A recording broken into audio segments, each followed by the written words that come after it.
The time is 2 p.m. You're watching the weekly broadcast of Market View ERS Text Talk right here on Eswatini TV. My name is Nonselesi Tole. Welcome to the program. Today we're zooming in on locally recruited personnel working in foreign embassies and international organizations that are based here in the kingdom. Now, while these professionals play a vital role in global diplomacy and development, they also carry personal responsibility for declaring and paying their own income tax. So what exactly does that mean? How do they file and how do they actually stay compliant? To unpack all this and more, I'll be joined by officials from the Eswatini Revenue Service, Nduduzo Dlamini, who is the Manager for Communications and Marketing, and Tulile Smelane, Senior Taxpayer Education and Information Officer. But first, we begin commence our program with some of our business stories this afternoon.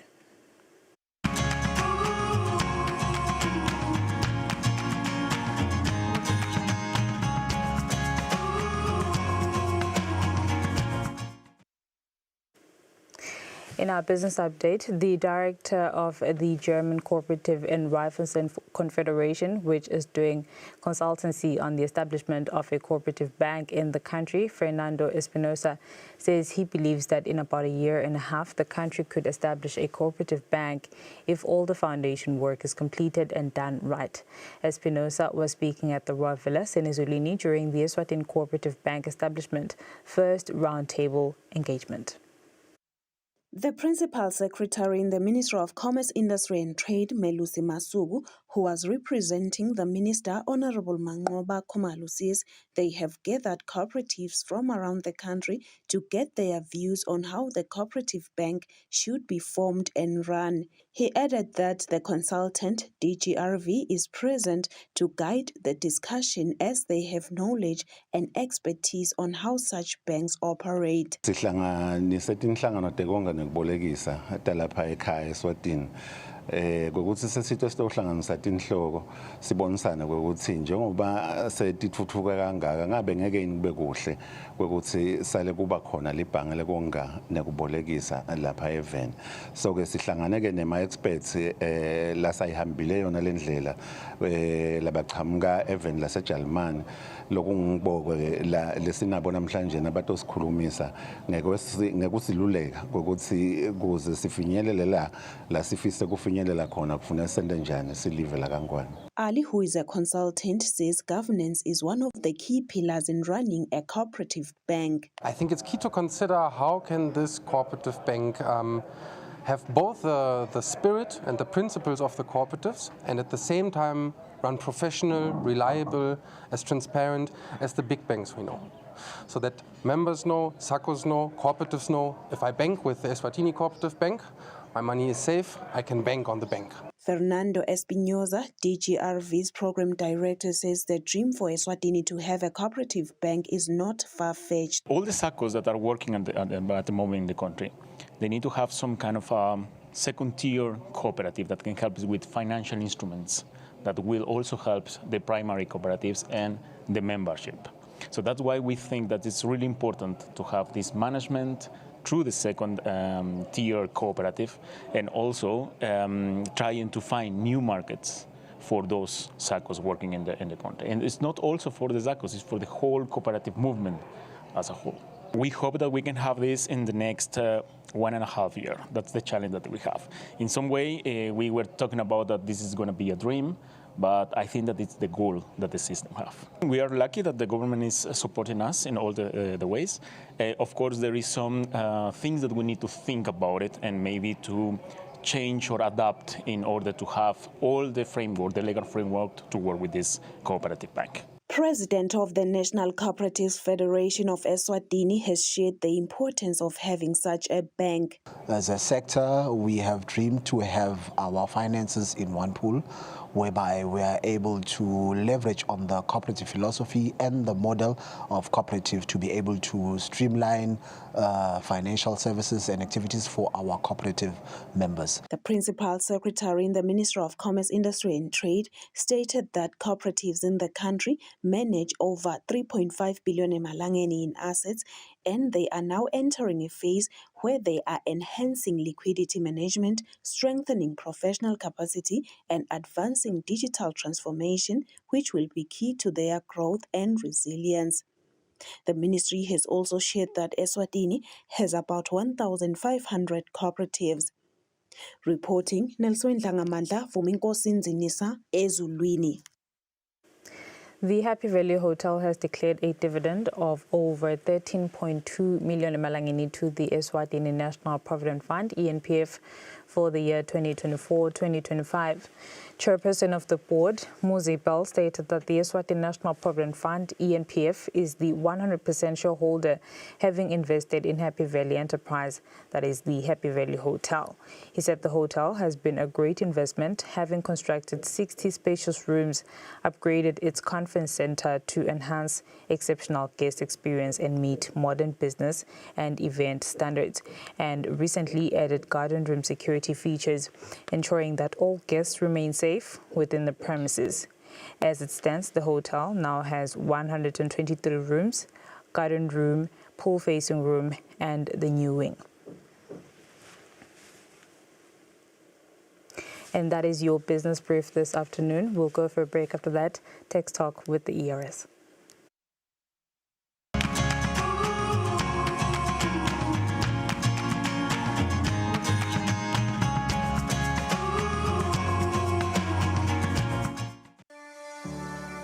Eswatini TV has signed a code of conduct that is enforced by the Eswatini Communications Commission.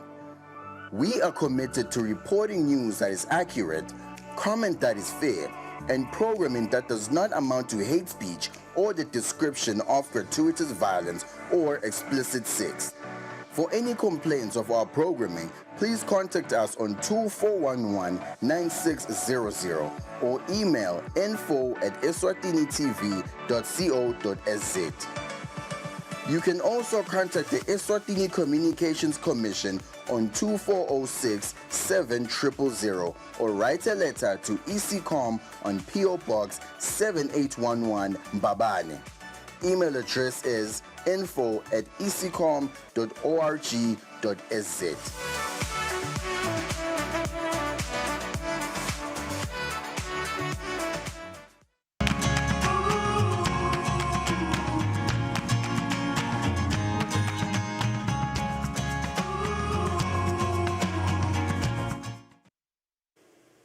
Welcome back. This week on the ERS Tech Talk, we're focusing on a very important reminder for a special group of employees, locally recruited personnel working in foreign organizations that are actually based in the kingdom, which is why now I'm joined in the studio by Nduduzo Dlamini, who is the Communications and Marketing Manager, and also Tulile Smelane, Senior Taxpayer Education and Information Officer at the Eswatini Revenue Service. A very good afternoon to you both, and thank you so much for coming through.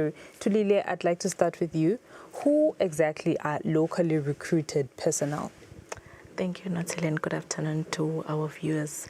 Locally recruited personnel are individuals or locals who are usually or who are ordinarily resident in Eswatini, who are employed in international organizations or foreign embassies that are based here in Eswatini.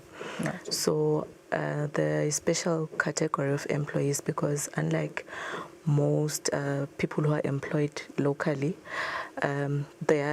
their employment income is usually not subjected to pay-as-you-earn deductions, so they're then required to personally declare their income and pay those due taxes directly to the ERS. Right.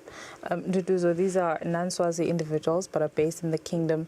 So exactly what would be the requirements for them when it comes to filing income tax returns? Okay, great. It's quite simple. So what is required from them is that they need to submit their tax returns by the end of November 2025. So how they do it is they use our tax portal, where they can find it either on our website, which is www.ers.org.sz, or they can download our TaxPel app, where they should be able to access the portal there. Right. And then that's where they will be required to submit their tax, and we also urge them to include their pay slips as proof of how much they are getting. Yeah. Tulile, what about those who are perhaps not yet registered with ERS or do not have a taxpayer identification number, that is the TIN or TIN? But perhaps you can just break down the registration process first. Thank you, Notile. That's very crucial. Yes, for them to be able to file, the starting point is that they should be registered. That is, they should have been issued the TIN or the tax identification number. So for someone who has not yet registered, so what we need for them to register is that they need to complete a TIN registration form, which is available in any of our service centers or from the ERS website. So we also need a copy of their ID, proof of residence, and also proof of bank details, which is either a recent bank statement or a bank confirmation letter. So it's very important that they get registered before they can file. And the nicest thing is that our turnaround time is just a maximum of 4 working days. So they can still be able to register and file on time before the deadline elapses. Right. But perhaps you could also just shed light. What are some of the mistakes that you see or you observe that these individuals are making when it comes to having to register for tax filing? They are not of Swazi citizenship. Of course, by citizenship, they're not Swazi. But obviously, they need to be aware of the procedure, what goes on, especially when it comes to filing for your taxes. So what are the common mistakes that you probably see and that you feel maybe you need to emphasize so that they could just be avoided? Okay, thank you, Natalie. Yes, we said these are the locals who are working in the foreign embassies. It means mostly it's the Eswatini and the other locals who are recruited here. So mistakes that we have observed in the past is that they usually come late for registration and filing, yet they can do the registration as soon as they get employed in the embassy or that international organization. So that's one big gap that we observed, and also that sometimes they wait until the very last minute to file. So we're encouraging them to do that early and register early. Yes. So Nduduzo, this one's for you. How do you ensure that they are aware of their tax obligations, especially those that may be newly employed? Okay, so firstly, we work hand in hand with the organizations where we do expect them to also notify them. Yes. But also from our side, we do those educations as much as we're coming right here, right now. But we do just try go to their organizations to educate them about the obligations for them to pay tax as their employer is not submitting their tax for them. Yes. Tulile, I have to ask, are there any penalties or consequences for failing to pay income tax on time? You are a service, not a regulator, but are there any penalties there? And how can individuals then just regularize their status if perhaps they find out that they have missed past deadlines? Thank you, Natalie. Yes, there are penalties associated with non-compliance with the stated obligations, penalties for late filing and late payments. Yes. So that is why we're encouraging them to file on time. So for someone who did not file by the deadline, which is the 30th of November, there's a penalty of 25 emalangeni per day. Then payments, it would depend if there is outstanding payment after the deadline, which is there's a penalty of 20% of that amount that is outstanding, and interest of 18%. But for someone who might not have the full amount, we do encourage them that they can approach us so that we can assist them to maybe pay in installments so that eventually they're able to settle their tax debt. Right. So we do have means of assisting them. Yeah. Nduduzo, I'd like for you to wrap it up for us. What message do you have for the individuals who are employed in foreign embassies and international organizations that are based here in the country? So I think that the key reminder would be just saying, and the deadline is on the 30th of November. They should submit their returns on the tax Tax Easy portal. They shouldn't forget to attach their pay slips. And then as another reminder, should they need any information, assistance, we are here to assist them. They can contact us on email at info@ors.org.sz, or they can WhatsApp us on our social media platforms, and we'll be able to assist them on submitting their tax returns. Fair enough. Thank you both, to the both of you, actually. Duduzo Dlamini, Communications and Marketing Manager, and Tuliles Melane, Senior Taxpayer Education and Information Officer at the ERS. We were discussing income tax filing for locally recruited personnel in embassies and international organizations that are based here in the country. We'll go for a break. After that, we're in conversation with economist Sanele Sibia. Stay tuned.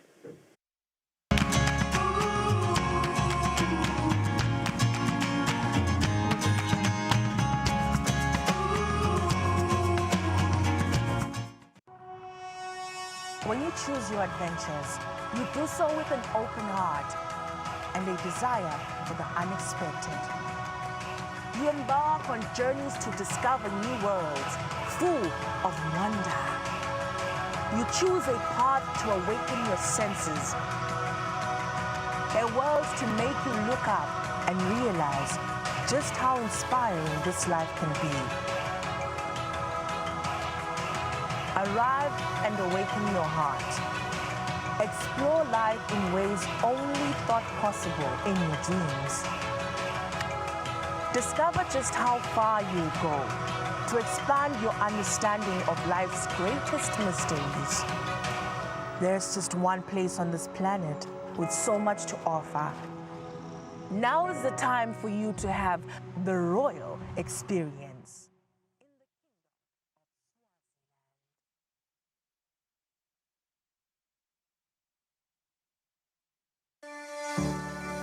Eswatini TV has signed a code of conduct that is enforced by the Eswatini Communications Commission. We are committed to reporting news that is accurate, comment that is fair, and programming that does not or the description of gratuitous violence or explicit sex. For any complaints of our programming, please contact us on 2411-9600 or email info@eswatinitv.co.sz.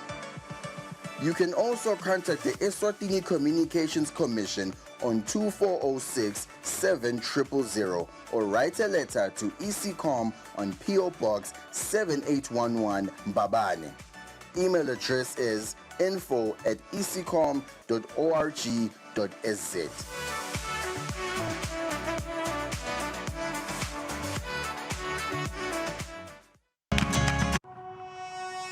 When you choose your adventures, you do so with an open heart and a desire for the unexpected. You embark on journeys to discover new worlds full of wonder. You choose a path to awaken your senses, a world to make you look up and realize just how inspiring this life can be. Arrive and awaken your heart. Explore life in ways only thought possible in your dreams. Discover just how far you go to expand your understanding of life's greatest mysteries. There's just one place on this planet with so much to offer. Now is the time for you to have the royal experience.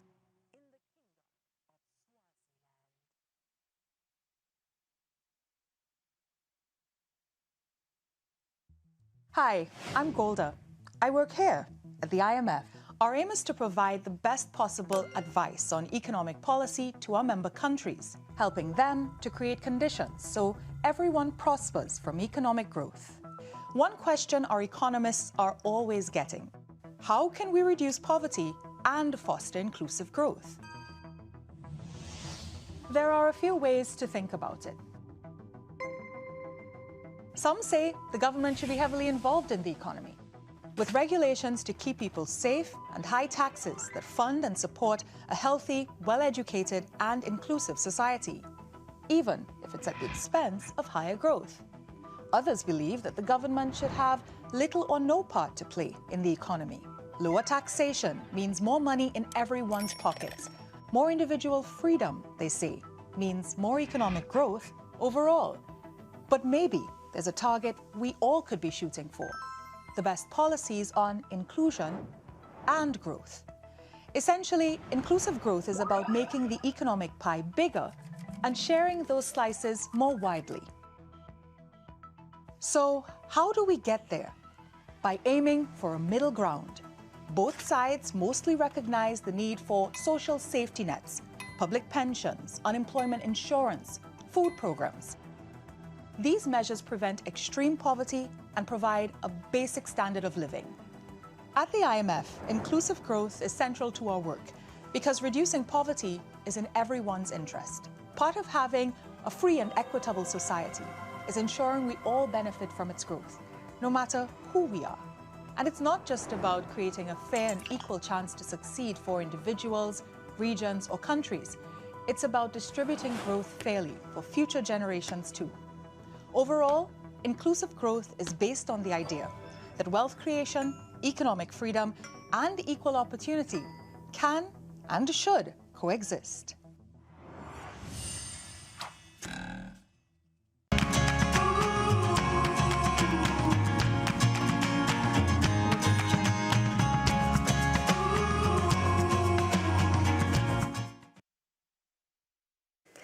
Welcome back. You are still watching Market View ERS Tech Talk right here on Eswatini TV. Now for our market analysis segment, in-house economist Anele Sibia joins me virtually. A very good afternoon to you, Mr. Sibia, and thank you so much for your time. I'll let you have the floor, but perhaps you can start us off with your analysis of this. Trump has announced new sanctions on two of Russia's largest oil companies in a bid to pressure Moscow to end the war in Ukraine. I'm not sure if this guarantees us a ceasefire, but whatever the case, could we perhaps see it upend the markets?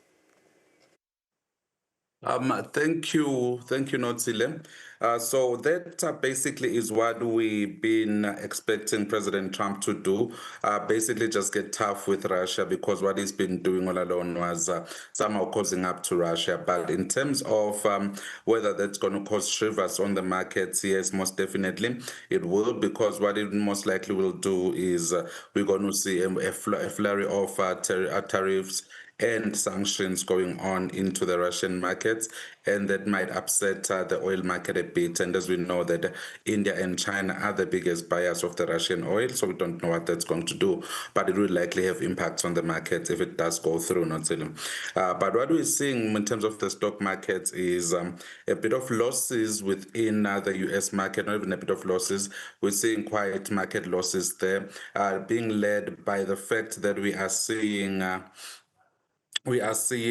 this the Magnificent Seven, your IBMs, your Tesla, just reporting earnings that are not so as markets would have expected. So that is what is basically just pushing the US markets there, largely driven by those sentiments around those.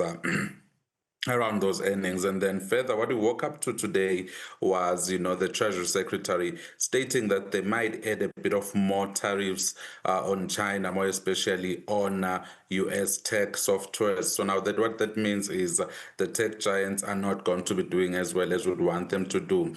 So what we're seeing there is the tech-heavy Nasdaq Composite Index losing some 200 points, and the Dow Jones Industrial Average losing some 334 points, with the S&P 500 losing some 35 points. But we are seeing this sell-off, but we're still remaining on those record levels, and we do expect this sell-off to continue as we move on into the week and we see more of those earnings reports.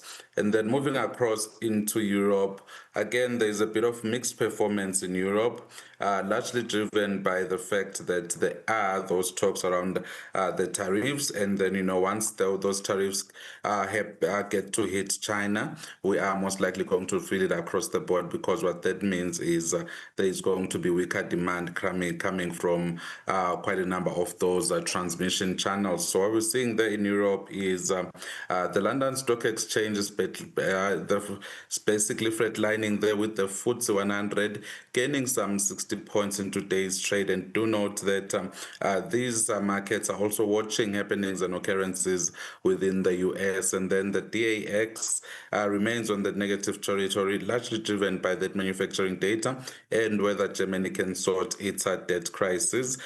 France, though, just has rebounded back to that 8,222 mark, 8,244 mark, given that there's a bit of political stability, though the underlying conditions there still remain.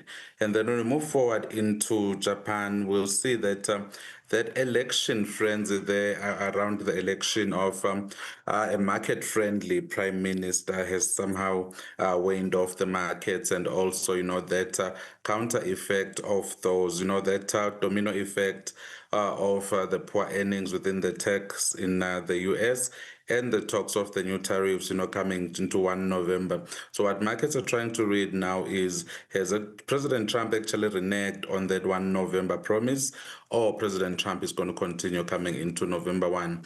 We're seeing a bit of some rebound within the Hang Seng and also within the Shanghai Composite Index. That is largely driven by the fact that we know that, the Chinese are going to obviously come up with a counter offer to those tariffs there. And then when you move on into the Johannesburg Stock Exchange, we're seeing the Johannesburg Stock Exchange, losing a bit of ground there, which is not surprising considering that gold is now back to that 4,122 mark, $22 per ounce, largely driven by the fact that we're seeing a bit of profit sharing, and also we are seeing that gold, those traders are somewhat mulling whether when the gold is going to end its bull run. So we're seeing it come down. Then the Johannesburg Stock Exchange has lost those 1,952 points in today's trade. The Eswatini Stock Exchange remains relatively flat. But when we look into the gold price, we've already said that it's come down below that 4,200 mark, going down on to 4,122 mark, though there's a bit of a flatline change. There's signaling a bit of an uptick, largely because markets are just a bit worried now about those uncertainties around the tariffs, and as you rightly pointed, President Trump's moves on Russia, and and that uncertainty on the US economy there and overall global demand. But that very same story on those Russian tariffs have actually pushed up Brent crude oil back to that $65 mark, going for 66. And remember that the ceasefire within Gaza is relatively fragile right now, though President Trump signals that it might basically be one that does well. And then when you look into our currencies, we can see the Langen has strengthened against the US dollar. That's generally given the general weakness and overall weakness of the dollar on the background of all these geopolitical tensions, and against the euro as well, we've gained a bit of ground there. Again, largely driven by the geopolitical tensions, more especially within Europe's doorstep there in Russia and Ukraine, and also we've gained a bit of ground against the Japanese yen, given that overall weakness and the fact that that election frenzy is over. Thank you, Luke. Sanele, thank you so much for your insights. That was economist Sanele Sibia helping us make sense of the day's trade. Otherwise, this has been the Thursday edition, in fact, the weekly edition of Market View ERS Tech Talk. Thank you so much for your company. Until next time, take care.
the heart of the Kremlin's war economy.